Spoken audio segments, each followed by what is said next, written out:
May we turn our Bibles to Matthew's Gospel and chapter 19, verses 10 to 12. As I mentioned last Lord's Day, I would like to look into the topic of singlehood and marriage as the Lord has spoken here and further from 1 Corinthians 7. And we shall endeavor by the grace of God to understand the counsel of the Lord with much prayer and submission of heart to the Lord.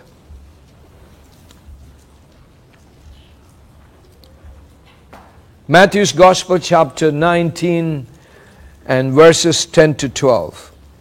Let me read it.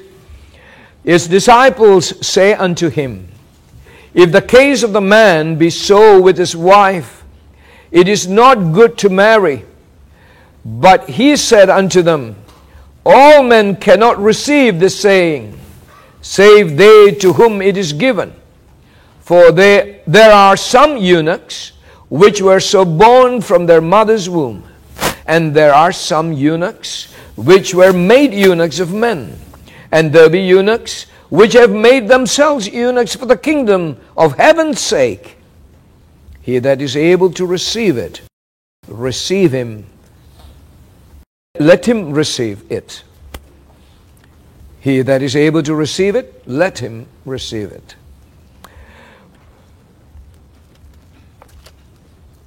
Now, the topic of marriage and singlehood is a very pertinent one in our society in particular. Especially in Christian churches, this is a topic that must be taught with great gravity of heart. I have been to some church weddings outside Bible Presbyterian Church. Not many, just a few, maybe 2 or 3 in the past 20 years. That's not many. And even in those few instances, I notice that a lot of weddings are conducted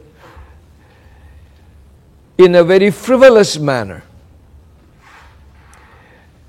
The church weddings have become like a time for pure secular type of celebration.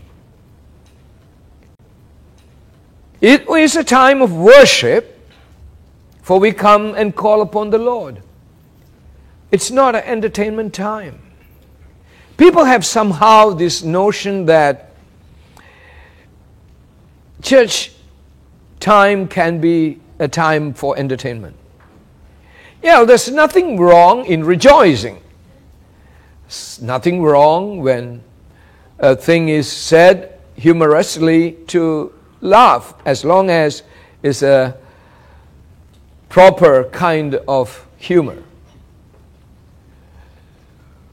No unholy jokes, but sometimes a bit of sarcasm, a bit of paradox and irony and things like that can make us a little tickled in our mind, and we might respond with a laughter. But we still have to be always mindful we are seated in the presence of God.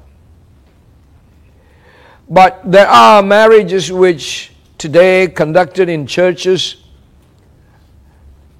has no solemnity. It's all just fun.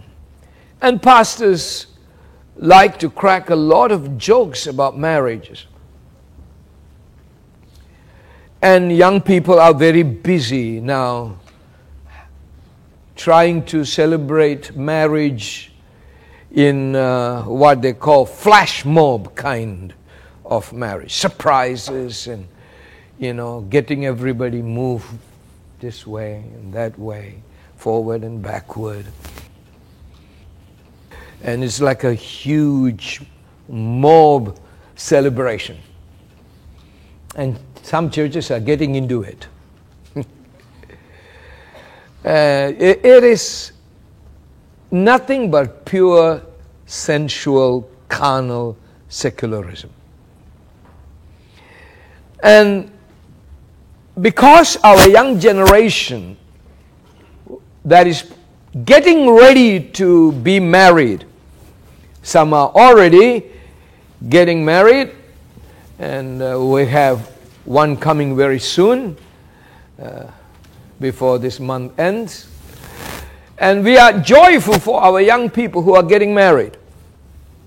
But they need to know, as we have been studying over the past 3 weeks, that Jesus spoke about marriage. It's His will that you get married, and it is His will that you fulfill. Marriage should never be seen as your own personal choice. And living together should never be regarded as your plans and your ideas. Except the Lord build a house, those who labor in vain. And so we must always approach the matter of marriage and remaining single with much gravity of heart, knowing that it ought to be a matter of God's kingdom. Your marriage is connected to God's kingdom. Your singlehood had to be connected to God's kingdom. Let's look into once again what Jesus said. I have explained these verses 10 to 12 the previous Sunday, so I will not go word by word exposition of it, but some of the thoughts that I want to bring forward today. Now Jesus, having clarified the matter of divorce and remarriage, now have some time with His disciples, and suddenly the disciples asked Him, if the case of the man be so with his wife, it is not good to marry. Right? They made that statement, but it is a question for the Lord to answer. They wanted Jesus to respond to their statement. Or if one cannot divorce, then we are stuck in that marriage, isn't it?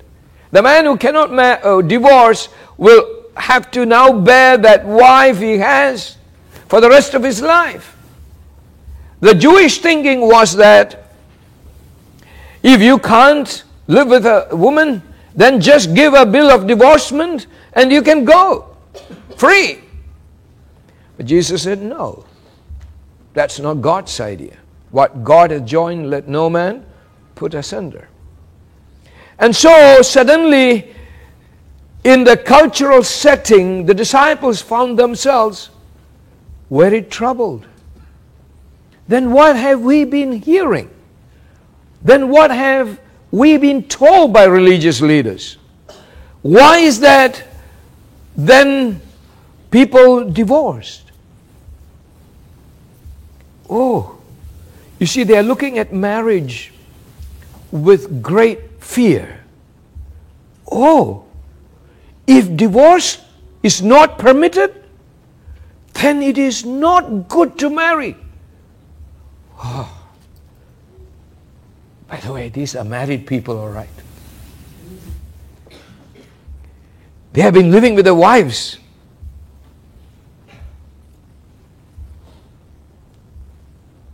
Like Peter.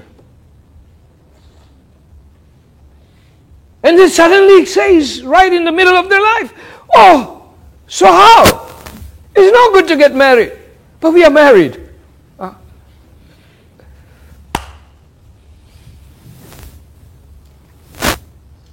It's true.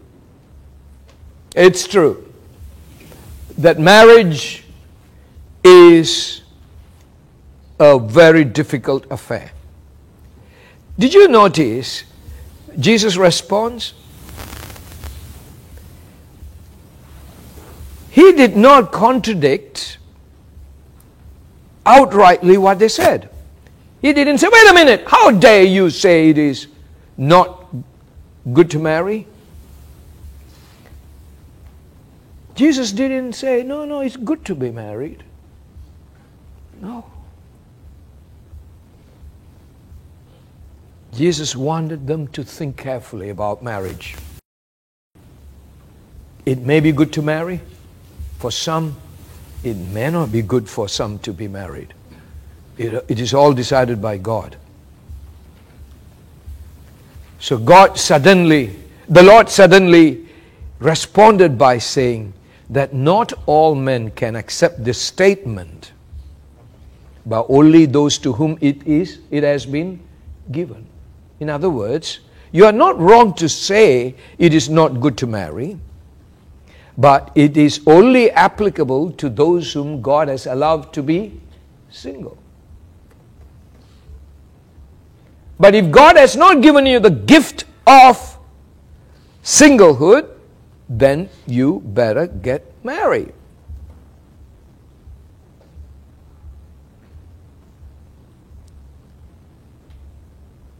Not all men can accept this statement. All men cannot receive the saying because they know within themselves that they are not called to be single. And then Jesus explained it in verse 12, which I explained last week. For there are some eunuchs which were so born from their mother's womb, and there are some eunuchs which were made eunuchs of men, and there be eunuchs. Now watch this one, the third category of people who remain single, which have made themselves eunuchs for the kingdom of heaven's sake. You see that? For the kingdom of heaven's sake. Some have made themselves eunuch. In other words, they do have the natural ability, the sexual capacity to be married. Nonetheless, the Lord has revealed it to them. The King of the kingdom has spoken to them in their hearts that they are to give their life entirely to the Lord's business. And so they willingly agreed with God. You can see that God's sovereignty and human responsibility are mentioned right here at the end of verse 12, when a person chooses to be single.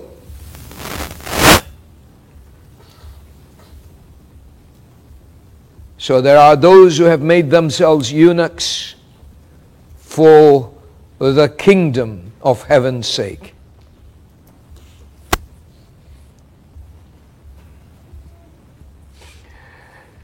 May I say this to you at this point of time? Singlehood is a kind of spiritual commitment to the Lord. In response to the grace or gift that God gives to you to remain single. I repeat again. It is a spiritual commitment to the Lord in response to His grace given to you to remain single. You know, I have heard of certain sisters, this I didn't hear about men, but about some sisters, when their boyfriends broke off from them, they made a vow, I'm going to remain single. I heard of at least 2 ladies about this. And of course, there can be men like that too. But you don't do that just because of your sadness and trouble. Christians must be very careful. Well, I'm not anyway agreeing to that sort of bad mannerism by young people, getting along with the person and taking along and then dump the person. That's another matter, so I'm not going to go into it. This sort of dating is completely ungodly and wicked. I hate those things in the church. And so, be careful about dating. Now, coming back to the matter of singlehood. Let me elaborate this further. Would you come with me to 1 Corinthians now? We're going to spend some time right there. 1 Corinthians chapter 7. Now, 1 Corinthians chapter 7 and verse 7. There we read Apostle Paul saying to the church in Corinth, "For I would that all men were even as I myself, but every man had his proper gift of God, one after this manner and another after that." The context is about marriage, and then Paul said, "I would that all men were even as I myself." He wished that everybody will remain single as he was. He was not married at this point of time. Some say he was married and he became a widower. Well, I do not know about that. It's not in the scriptures. Only thing I know, he says he is single. And I don't want to guess any further than that. Some people argue he could not have written about husband-wife relationship the way he did in Ephesians and Colossians if he was never married. I don't think that he was writing out of experience. He was writing out of what God has given to him by inspiration. And so I don't think such arguments are valid. So here he says, "I would that all men were even as I myself." It is a personal joy that he has to tell everybody, "You see, I have made myself eunuch for God's kingdom, and this has been a wonderful journey for me. I could give myself totally to the Lord's work, and I hope you too, my brethren, can serve the Lord like I have. Nothing prevents me in the service of the Lord. I have all the time to use it for the Lord, so I hope you would. But," he says, "I don't want to be presumptuous about this. Every man hath his proper gift of God." Proper here can also mean everyone has his own gift of God. One after this manner and another after that. In other words, only to those whom God has given. Just as Jesus said, that you can be single. It is a matter of God's gracious gift. Now, it is not always easy to figure this out. You need to pray to understand what the Lord wants you to be. Remember, nobody ought to remain single to make lots of money. Nobody ought to remain single just because you feel that your mom would need you or dad would need you to look after them. None of these things are said in the Bible. You are supposed to serve the Lord if you are remaining single. Well, of course, naturally you will ask, "Pastor, what if nobody wants to marry me? Nobody wants to be my spouse? What would I do?" Then, of course, the Lord is giving you the gift. "But I like to get married. I like to get married. I still have nobody." If you like to get married, okay, I understand that. Did you pray about it? Yes. Then, if God didn't give you, He is telling you, give up that desire. Remain single. I'm not saying this with any kind of carelessness. Very carefully I'm saying it. Some time ago, there was a sister who was very, very concerned about her own marriage. She asked me to pray for her. Later on, when I met her, several years later, I asked her, "Any good news?" And she said, "Oh, I think I know what you're asking. Well, the good news is that I have made up my mind." I said, "Oh, what's that?" I thought that she's going to get married because she said to me, "Please pray, I want to get married." But she said, "The Lord has been good to me. The Lord showed me it's better to remain single." This is the same lady who told me, "Please pray, Pastor, I can't help, I want to get married." I don't think I have the gift of singlehood.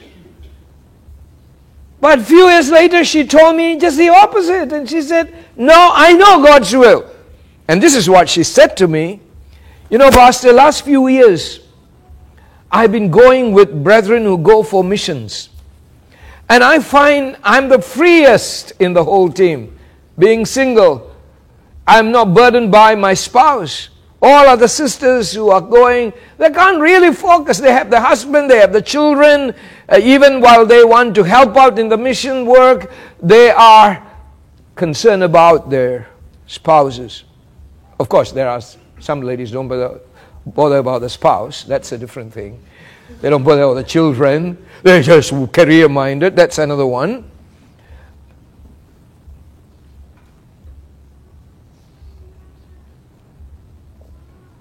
And she said, you know, Pastor, I found myself free in using whatever money I have. I don't have to check with anyone how much I should give or whether I should give. I am free to serve the Lord. And I want to serve the Lord. I'm not called yet into the full-time ministry. Until this day, she's not called into full-time ministry. She works outside. However, she takes long-term leave sometimes and go and help. And she gives generously. She gives a lot to our church as well.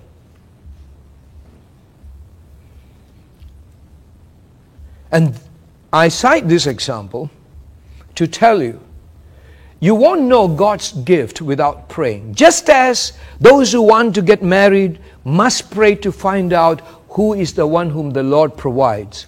Even those who are not yet married must pray to know God's direction in time to come.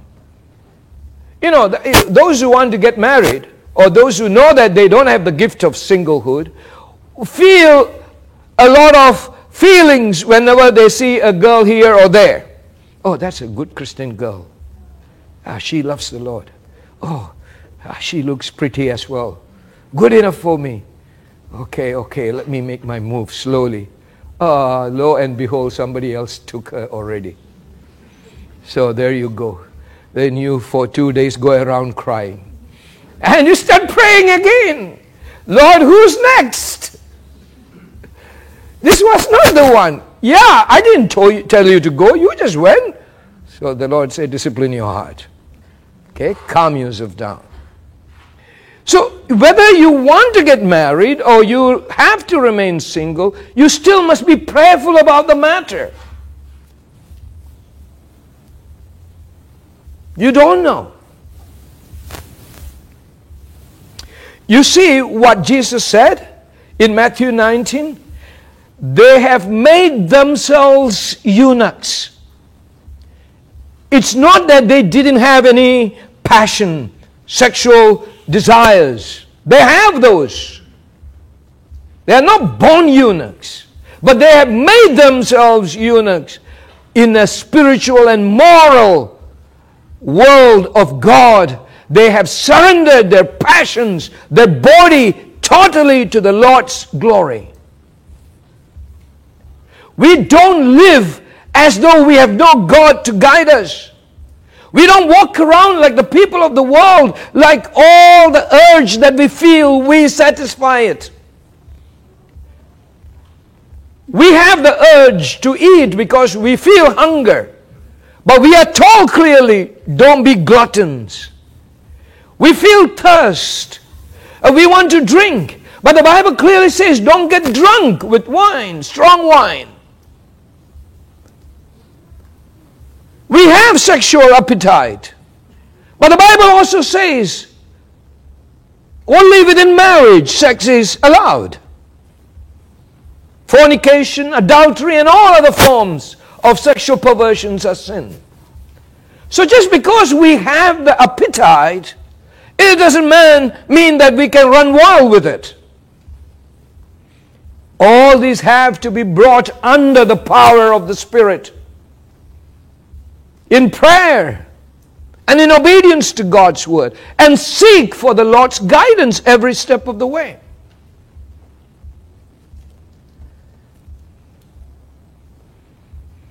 And it require your obedience to the Lord. If God wants you to be single, you will then decide with all spiritual power and assurance, and you can be happy about it. I know of some brothers and some sisters like this, and I'm very, very surprised. You know, in my own heart, sometimes they say, wow, this sister looks very good. I'm sure if she wants to find a husband, she can easily get one. She looks very pretty, and she is smart, and she is godly. Wow, I don't mind to tell a young man to consider that young lady. But anyway, last week I told you I won't do this work. Nonetheless, in my heart sometimes I think that way. But then in my conversation with them, I realize they say very plainly, Pastor, no for me. I am happy as the way I am. I just want to live my life and serve the Lord, and that's it. But I have a suggestion for such sisters, not suggestion, a biblical instruction from the Scriptures. Do it for the sake of God's kingdom. Otherwise, the devil will come and tempt you. Don't remain single just to accumulate a lot of money. You are going to have too much time in your hand, and you're going to waste it for the world, and that's dangerous. You'll be dragged into all kinds of evil. No woman, no man should remain single and become greedy. Love of money is the root of all evil. And I can tell you honestly, because of too many unmarried people in our society, they become sexually active,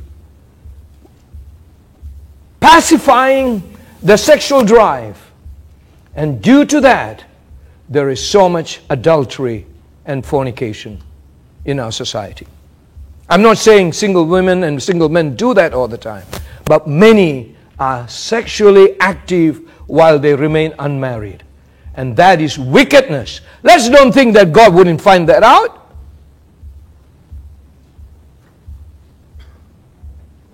And some people remain single just to be sexually active as they like. You see, if you're married, you are tied to one woman or one man. But if you're not married, nobody is going to ask you to be faithful to that one person who is your spouse. You can go free. And there are people who remain single for that purpose. Let it never be even thought about in our mind, such a thing.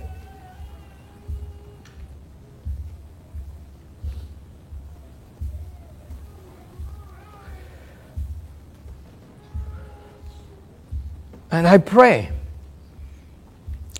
for those who are thinking about marriage and singlehood. I'm particularly talking about young people, that you don't take it lightly. Don't say too fast, I want to be single, and then you realize, oh, I said something wrong. Don't say, I'm surely going to get married.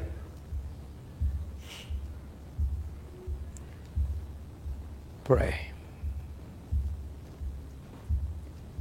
Make it a matter of obedience to God's will.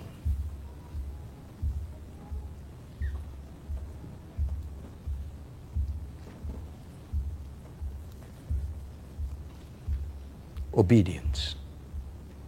So if you're going to be single, you're going to remain single because it is God's will. You will not change your mind. You know how dangerous this thing is? You say that you want to remain single and you're going to serve the Lord, and then halfway through you change your mind. It causes a lot of trouble. And I have got a bit of trouble of that.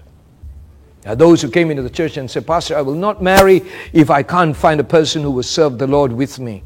I'm full time for the Lord. The moment somebody comes, tickle the heart, here goes. Or the work of the Lord is just thrown down. Doesn't matter. For them, it's not obedience. It's just the feelings of the heart.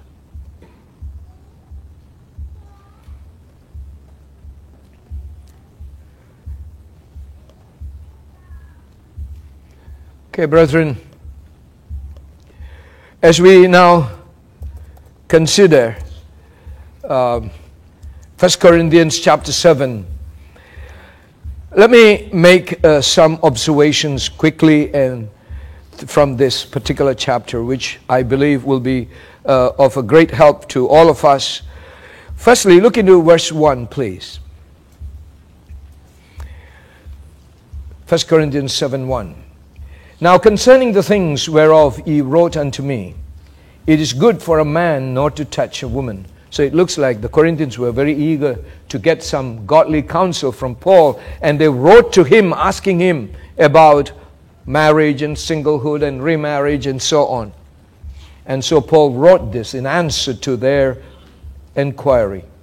And the first thing he said is this: it is good for a man not to touch a woman. What does that mean? Being single is good, he says. That's why Jesus didn't contradict the statement of the disciples when they said, oh, then it is not good to be married. Yeah, in some cases it is not good to be married. And Paul in fact says it is good to be single. Now, I've already shown you from verse 7 of 1 Corinthians 7, one of the reasons why you hope everybody will remain single is that they may serve the Lord for the kingdom's sake. So don't despise being single. Parents, don't feel so embarrassed that your son or your daughter decide to remain single because they recognize God's will concerning them. Well, let's urge them then to give the very best to the Lord.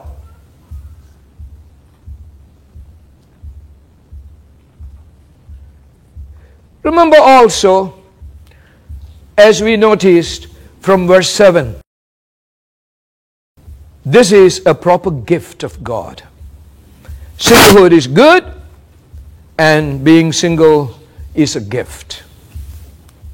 It's a gift of God. Let's honor it then. Let's don't laugh at people who are single. Let's don't make fun of them. Let's don't tell them, you see, nobody wants to marry you.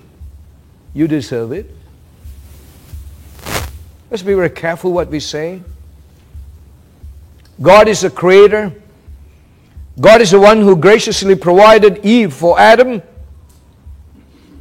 God didn't create Adam and leave him alone. Neither did God create Eve that she may remain single.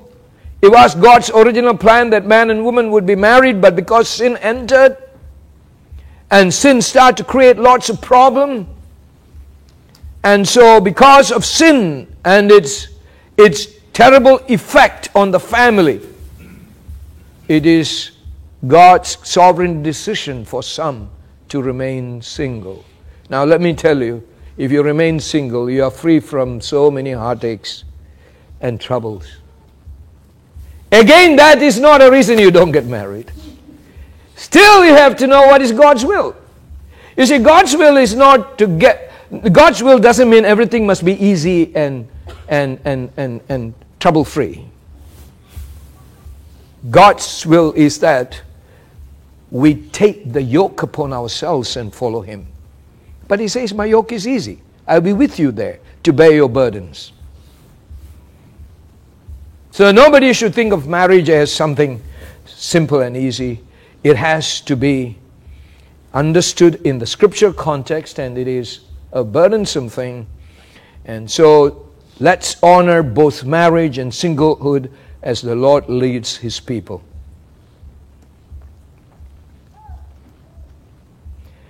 Now, let's go to verse 20 of 1 Corinthians 7.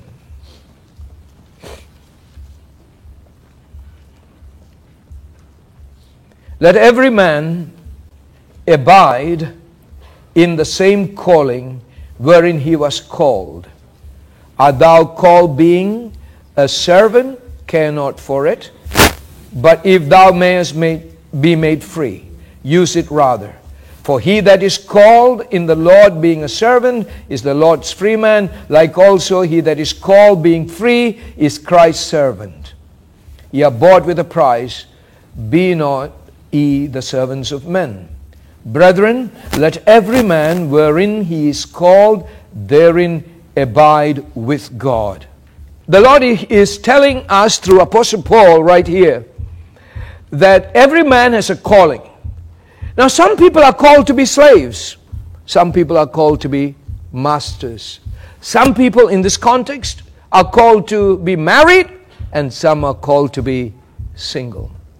And we must take our calling seriously. Let's don't feel bad because we are not like others. Let not a slave say, "Oh, why is that I'm not a master? Am I not also a Christian?" Now that man sitting next to me is a rich man. He owns me. I am his servant. I'm his slave. Why wouldn't God make me free? Why I should be born in a family of slaves? Why can't I be born in a family of masters? You know, the Bible never preached against slavery. Bible preaches against ungodly slavery. There's a biblical slavery where a master who is blessed with much wealth takes care of poor people and give them employment and take care of them. It's a gracious dealing that an employer should manifest to the employee. A master-slave relationship. And this is a clear text in the Bible that says, don't seek to be free from that which God gave to you. You know, we are living in a democratic world today where we look upon sovereignty as something very evil.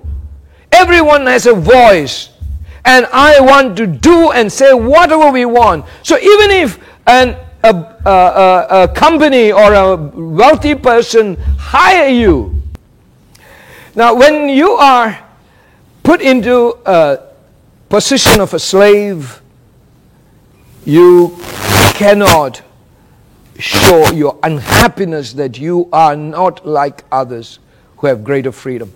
You know, in the ancient world of slavery, there were many types and levels of slavery.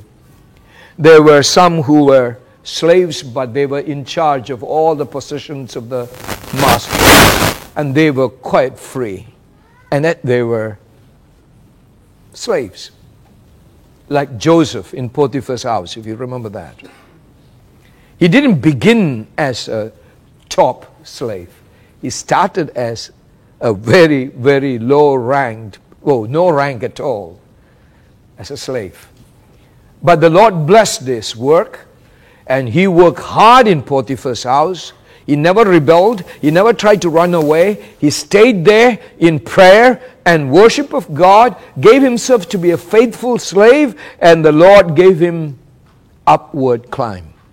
And he became in charge of everything in Potiphar's house, except Potiphar's wife. He knew his place. So even when there was a temptation from Mrs. Potiphar, he avoided that by running away from her, and for which he paid a very high price. Now, that high price of being imprisoned in a dungeon was the result of staying faithfully in his calling as a slave.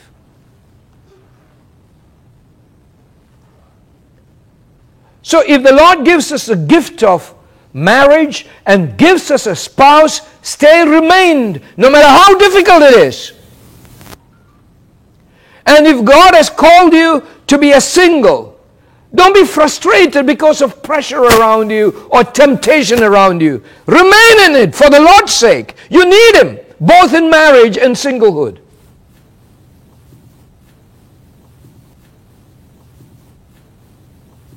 And that's why there must be this conviction deep in our heart that we have accepted what my Creator has decided for me. And we must engage in that status or situation happily and joyfully. Rejoice in it. You're going to be the best that the Lord wants you to be in that situation. Don't let anybody put pressure on you. And let us also respect others around us. Parents, learn to respect your grown-up kids.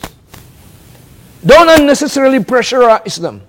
Don't make them your slaves. They are not your slaves, they are God's slaves.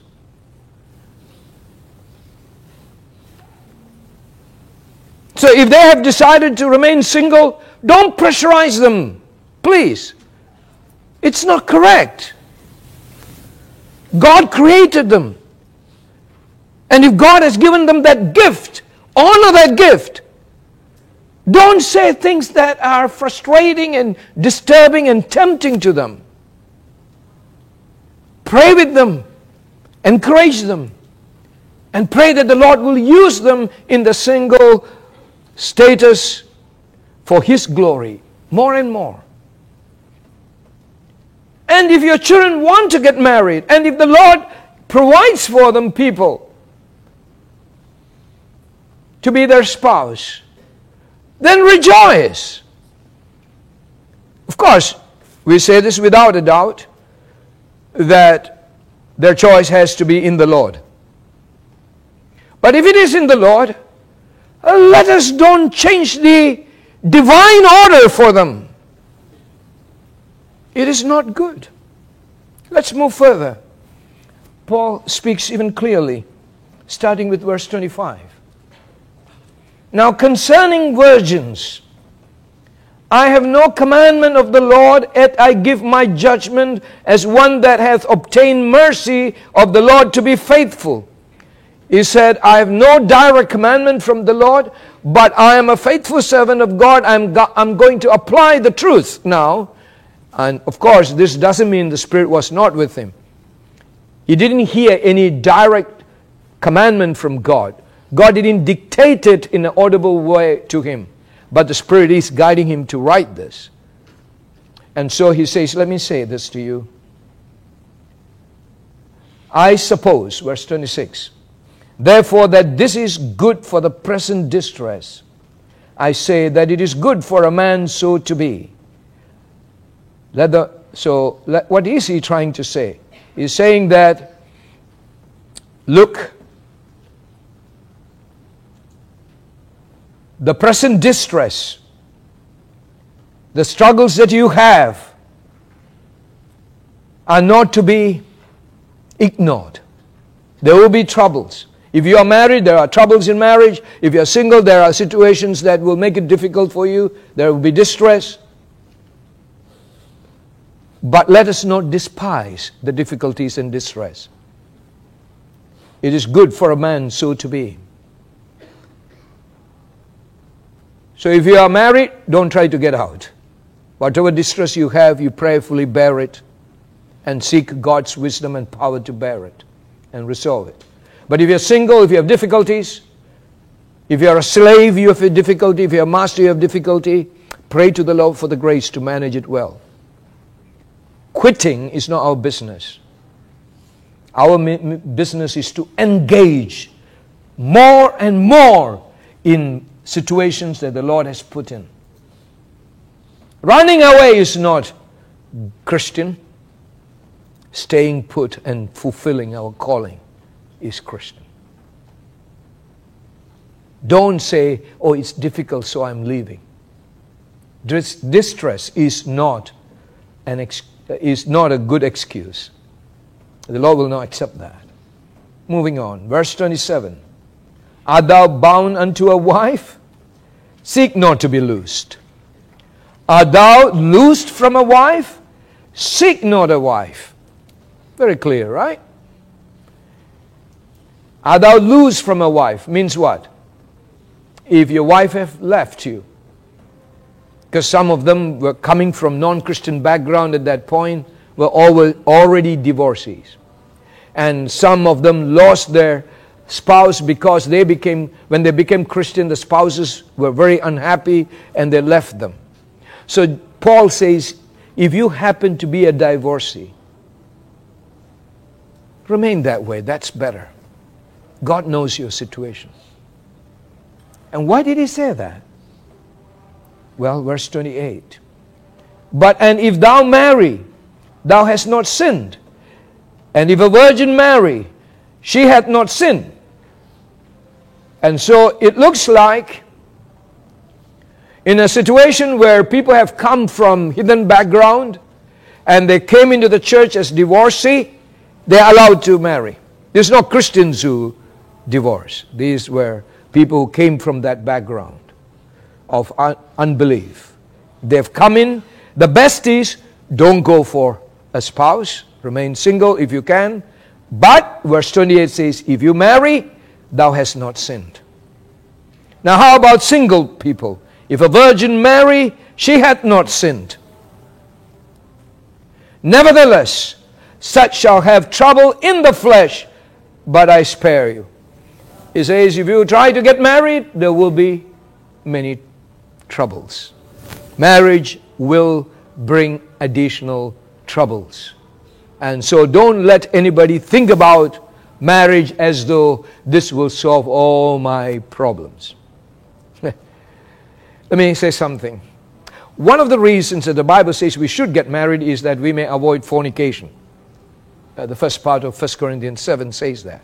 But that doesn't mean the moment you get married, you will not have any sexual temptation outside. But if that's the case, nobody will commit adultery, right? So don't ever get married thinking that you will never have sexual temptation after that. You will still have it. The troubles will stay around. They're not going to go away. So Paul says, I'm not going to go diving into the problems of marriage. I'm going to spare you about that. But it's good enough for me to remind you, marriage is not going to be the solution. So if you can remain single, remain single. Seek the Lord, find out what is God's will. My preference, he says, is good to remain single and serve God. Remember, He's not sort of celebrating singlehood here because he is single. He's just saying for the sake of serving God. He will explain that further. Let's move further. Verse 29. But this I say, brethren, the time is short. It remaineth that both they that have wives be as though they had none. Wow. Now he talks about the work of the Lord. He says time is short. Our life is not very long on earth. Time will pass by very quickly. So even to the married ones, let me tell you, because of the shortness of time and the abundance of the work to complete, let those who are married be as though he has no wife. Whoa. Some time ago, there was this little chatter in the church that said, oh, how can a married man go to Africa and leave his wife behind for 2 to 3 months or 5 to 6 months or a year? This is no good. You're not supposed to be separated. But for God's kingdom's sake, you can be separated. Otherwise, you cannot. The Bible says so. So sisters, you who are married, and you may find it difficult to go to a mission field and stay there because you've got children and other matters here, but your husband is moved to go, let him go. Let the man go in the name of the Lord and remain faithful to the Lord and to his wife and fulfill your work. You don't go there to look for other women. You go there to serve the Lord. It's very clear in the scriptures. I read it for you one more time. Verse 29. But this I say, brethren, the time is short.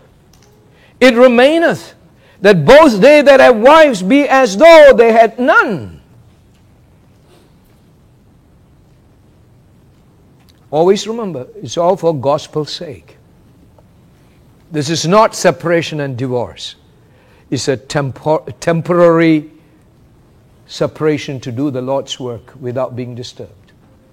You know, in such a situation, I must tell you, the sisters must be willing to doubly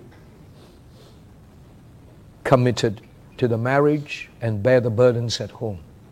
Because when the man is not around, it's going to be very heavy for you. And both husband and wife must understand that when they decide to be separated for a while to do the will of God. Whatever arrangements ought to be done must be done, but sisters must be extremely, extremely enduring. My dad went away from my mother and us 3 children for 5 years in the 1970s. He went to United States to study in Faith Theological Seminary, to do MDiv and THM. I was only 6 years old. My brother about 4 plus, my sister about 2 plus. It was a painful thing to lose my dad for 5 years, you know. It was a tough time. My mom really had to work so hard at home. And sometimes she would cry. She will always say to my dad, "Don't worry, the Lord will take care of us. Don't worry, you go and study well, come back." In between, my dad wanted to take my mom to the States. Something like 2 years later. He could have done it. In fact, many who went with him, a few who went with him, took their wives and children all there. They settled down there. But my mother said to him, "Look, you didn't go there to live there. You want to come back. That's your decision." And the Lord convicted us. So my dad said, "Yes, then there's no need for me to go there. And your parents are old. Let me take care of them. And I don't want to leave our 3 children here and go there to be with you. I will hold a fort for you. Please, don't be distracted. Study and come home."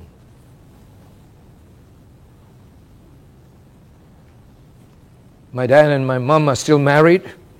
They love one another. They serve the Lord, and nothing gone wrong.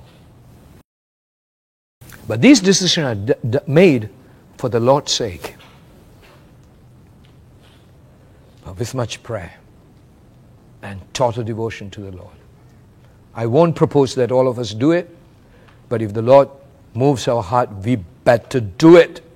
It's not our feelings. Our feelings have to be restricted, restrained for the Lord's sake.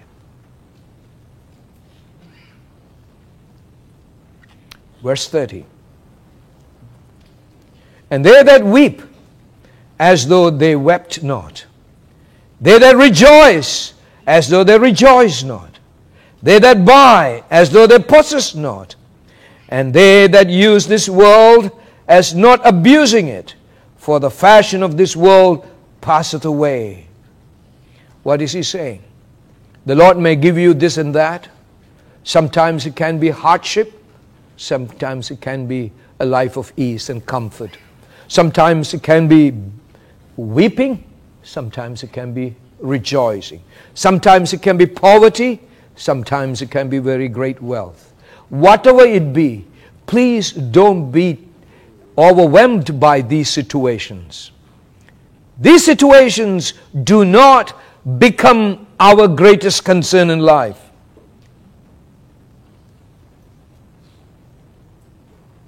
Even if you have the financial wealth to buy things, at the end of verse 30 he says, "And when you buy, you don't behave as though these things possess you." We use the world, but we don't abuse it. We use it for God's glory. We don't allow them to possess us to the point that we become unuseful, unprofitable in the hand of God. Remember something about this world. It passes away. Relationship will end. As I said yesterday, relationships, even marriage relationship, is not forever. There is no marriage in heaven. You know, don't tell your wife when you are dying, I wait for you there, okay? I will surely have space in my mansion for you. No such thing. Death depart us, separate us. There is nothing in heaven called family life. Stop dreaming wrong things. Some people say, now my mummy went to see daddy. I'm sure they're very happily living together. I don't know what they are saying. And these are things that Christians say during funeral service. Sometimes I feel cringing. What in the world do they know? These are Christians, and pastors would say, now elder has gone to see his wife.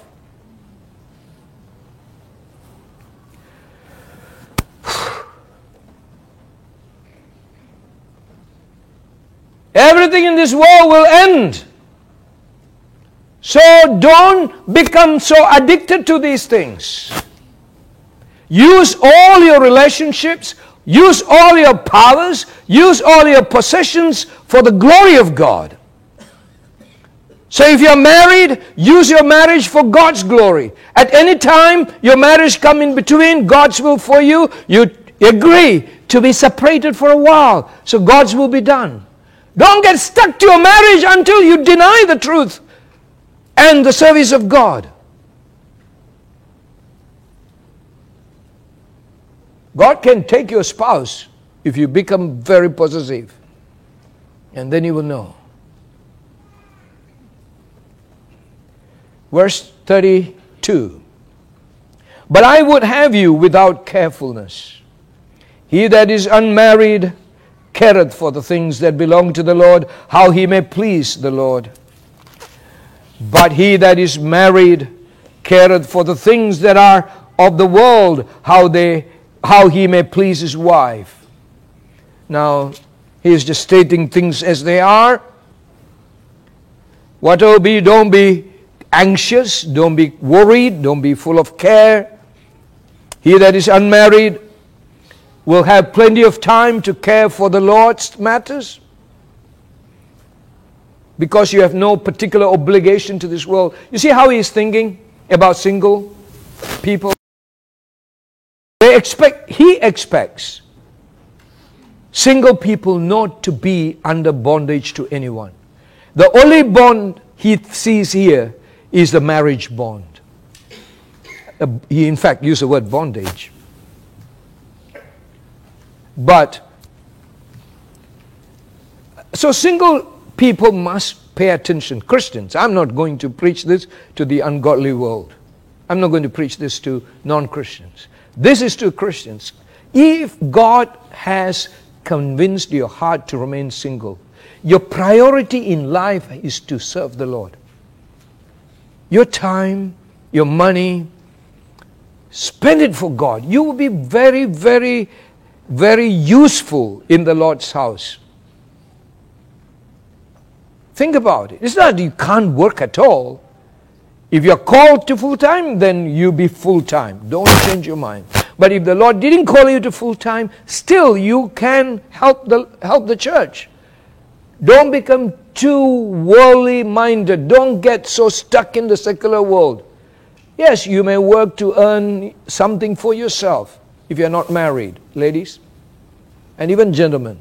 If you're not married, don't take upon job until you have no time for the Lord. It's very embarrassing to watch Christian men and Christian women who are not married at all, spending all the time in the world and can't even find them for prayer meeting or fellowship meetings, and sometimes, rarely, in the church worship. Where are you? Oh, busy. Busy for what?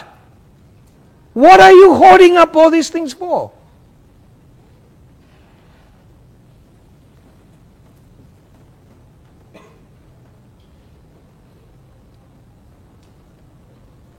But I really praise God for single people who pay so much attention to the Lord's work. And they make themselves available. That's a fine example. And we praise God for such. But for those who are married, it's going to be tremendous effort to please the spouse. Now, verse 34. There is difference also between a wife and a virgin, The unmarried woman careth for the things of the world. Unmarried woman careth for the things of the Lord, that she may be holy both in body and in spirit. Watch that, sisters. When you are single, you careth for the things of the Lord. How? That she may be holy both in body and in spirit. Don't flirt around because you are not married. Be very chaste in your body and soul. But she that is married careth for the things of the world, how she may please her husband. It has to be that way. The married woman's first priority is her husband. And this is a reason why I've always this is one of the reasons why I always maintained. Sisters who say, I'm called to serve the Lord full time, cannot marry a person who is not in the full time, because she is supposed to serve her husband. If the husband is not called to full time, and she is supposed to serve him, how is she going to fulfill the Lord's call to full time? You see, it's a contradiction. It's totally impossible. If a lady here say, I'm called to full time to serve the Lord with all my life, and then she marries a policeman, how can she serve the Lord full time? But if she marries a pastor or preacher or missionary or someone who serves the Lord full time, then she can be part of his life, going with him, supporting him and strengthening him. You know, I've seen so many people, even in churches like ours, we supported ladies who say, I'm going to serve full time. We send them, we supported their studies. In FEBC, halfway through they are gone. No more in the ministry. What full-time calling are they talking about?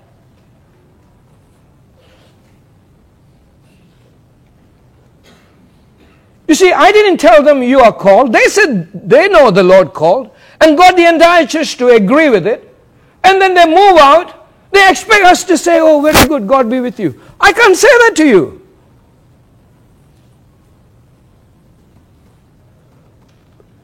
I told you right from the beginning, the matter of marriage and single is the Lord's decision, not yours. You better go to Him and find what the Lord wants.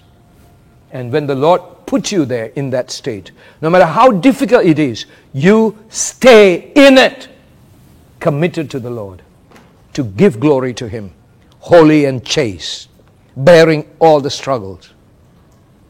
Don't flip now and then as you feel. We cannot be flippant Christians. Steadfast, full of faith and devotion to the calling of God.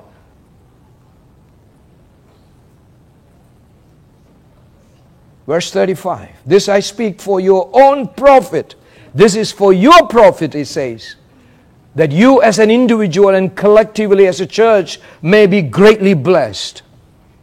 Not that I may cast a snare upon you, but for that which is comely, and that ye may attend upon the Lord without distraction. These things ought to be this way, that things may be comely, beautiful, and that we may all do the work of the Lord without distraction.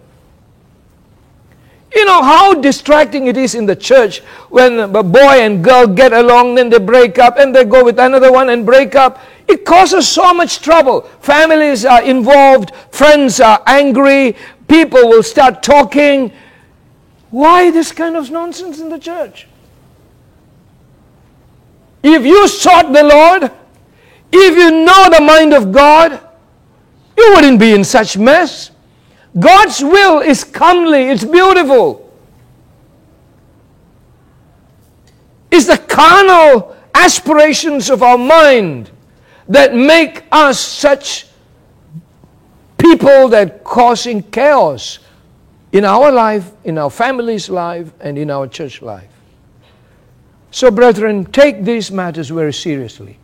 Don't go according to your feelings. Seek the Lord, and He will show you the right path. Now, one more thing that I must tell you. from verses 36 onwards.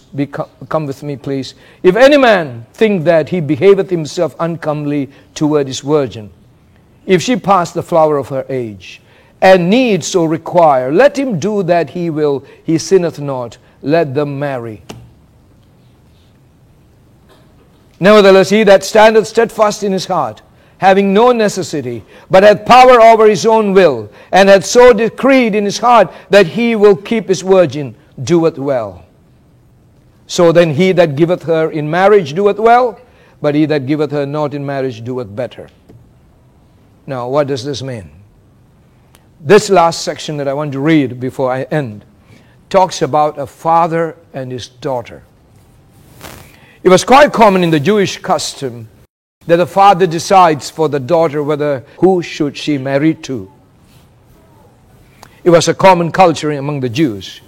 And so Paul is giving them an advice in that situation.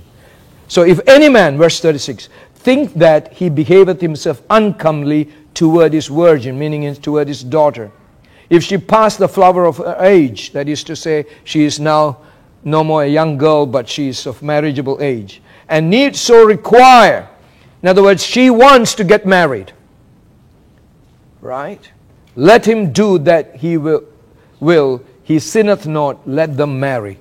He says, maybe a father wanted the daughter to remain single, but then the daughter grown up and she wants to get married, and she has someone in the Lord.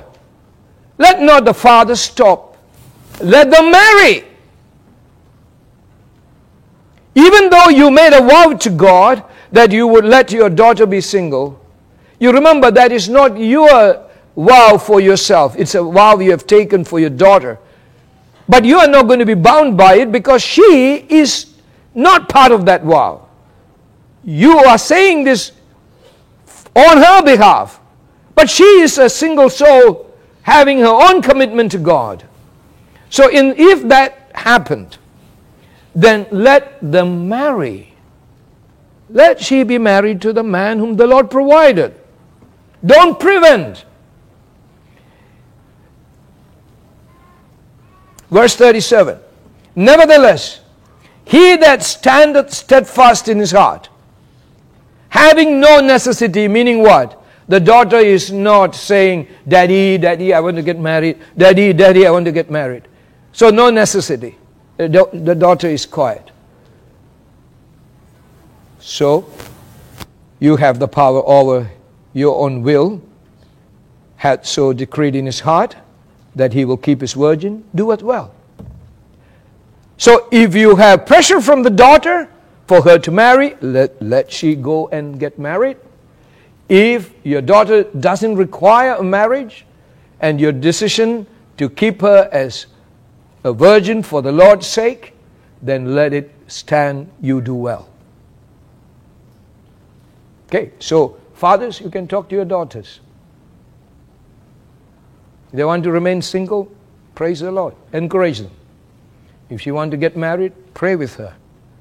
May the Lord provide her husband. And the Lord will, I'm sure. Or the Lord will make her know what is his decision in time to come. So verse 38 as the last. So then he that giveth her in marriage doeth well, but he that giveth her not in marriage doeth better. And that is in the conditions set in the previous verses. If the Lord allow the father to keep a daughter as a virgin for the Lord, not disturbed in anything but serve God full time, and she is happy to do so, then you have done well. But if the daughter wants to get married, please let her get married. The Lord says so. And so here we end. So brethren, take your single life, your marriage life, as a gift from God, and abide thereby by the power that God gives to you. Let's end with the final hymn. Please arise.